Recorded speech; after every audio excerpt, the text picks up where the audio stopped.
I haven't always been the church live streaming genius that you see before you today. When I first got started live streaming our church services 4.5 years ago, I honestly knew almost nothing about how to actually broadcast something. I remember Googling things like, how do you actually get a picture out of a camera into something? I didn't even know where it needed to go. Is it a computer? Is it something else? Turns out it can be either. I really just didn't know what I didn't know. I didn't know how to get started. I was Googling everything. I was watching tons of YouTube videos. I was reading forums, Facebook groups, really anything that I could get my hands on that would give me any inkling to how to start live streaming our church services. Through all of that information gathering and a lot of trial and error, to buying a bunch of gear that ended up not really being what we needed, to selling that and buying new gear and hoping that was what we needed, and then repeating that process a million times, we finally have assembled something that, we can really be proud of, and in my opinion, is a great looking live stream. So much so that I've decided to create this YouTube channel and share it with all of you guys so that hopefully people who are in the position that I was in are able to get started and not have to make quite all the same mistakes and learn from the things that I've learned along the way. I truly believe that one of the best superpowers that the church has is its interconnectedness and community, even from one church body to the other.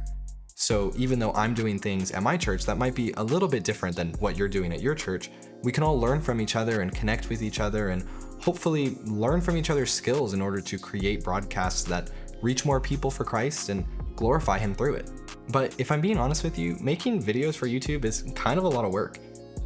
One, I have to actually think of the idea of the video that I'm gonna make, and then I have to script it and shoot it and edit it and then decide, is this actually good? Is this worth sharing with people? And then deal with people being mean online or not watching it and all of this. There's a lot that goes into it, and it's not all bad. I enjoy a lot of it, and I enjoy teaching people things and learning more about things myself as I'm doing it. But it is a lot of work, and I want to be able to keep doing this. And not only that, but some of the videos that I'm making are not actually all that useful to somebody starting at ground zero like I was. If you're brand new to live streaming and you haven't even bought a camera yet, you probably don't necessarily need to know how to record your comms coming out of your headset or what the best wireless transmitter is for $1,000. Those things will help you down the road, but it's not going to help you actually create your first live stream. So with that in mind, I've decided to launch a course called Church Live Streaming Essentials. This course is targeted towards the person in a church who has not started live streaming or is trying to figure it out right now, and they're just stuck.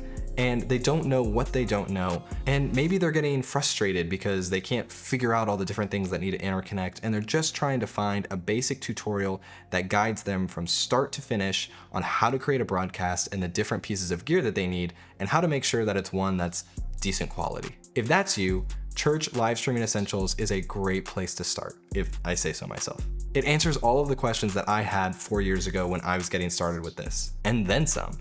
I really try to keep things basic, keep them at that ground level so that you can build up from nothing and get ready to then learn from these other videos that I and others are putting out in order to help make your live streams really stand out and be fantastic. In the course, I cover all sorts of things, such as what types of cameras you should maybe buy, different accessories that you can attach to them, how and where to actually set up your cameras, what types of cables you're going to need to actually plug those into a video switcher, what a video switcher actually is, the different types of them that you might run into, how you actually take that switched video and put it online to the internet, maybe how you record it locally so you can watch it afterwards, how you take graphics and lyrics and other things from a presentation machine and put it into your live stream, either full screen or lower thirds, things that you need to know about lighting or your different camera settings in order to make sure that the image actually looks good, some different techniques for your camera operators and your directors in order to make sure that things flow well and have good energy but also look good and aren't distracting. I even dig into a couple things that you need to know as far as copyright is concerned when you actually start live streaming your services. Basically, it's all the things that you could possibly need to know in order to actually get started from zero live streaming your church services. It's what I wish that I had 4.5 years ago, and now you can have it. If that sounds interesting to you, if I'm describing the exact problem that you find yourself facing right now, go ahead to the description of this video, click the link, sign up for the course.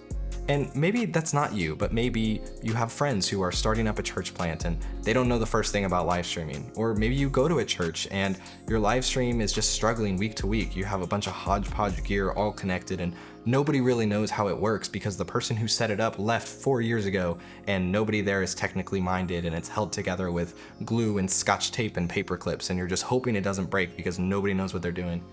Well then, in that case, this is for you or your church or your friend, whoever is the person in the situation. Buy it for yourself, send it to a friend, buy it as a gift.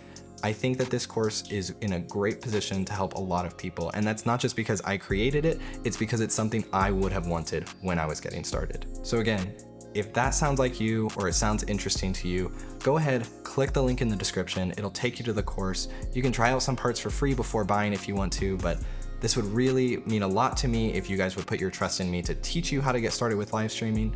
And it would help allow me to keep making videos like these and like the other ones where I teach people all sorts of things about live streaming for much longer to come. I really appreciate it. I appreciate you guys watching. This wouldn't be anything without you. And let's just go out there and make our live streams better and glorify God through them. Until next time.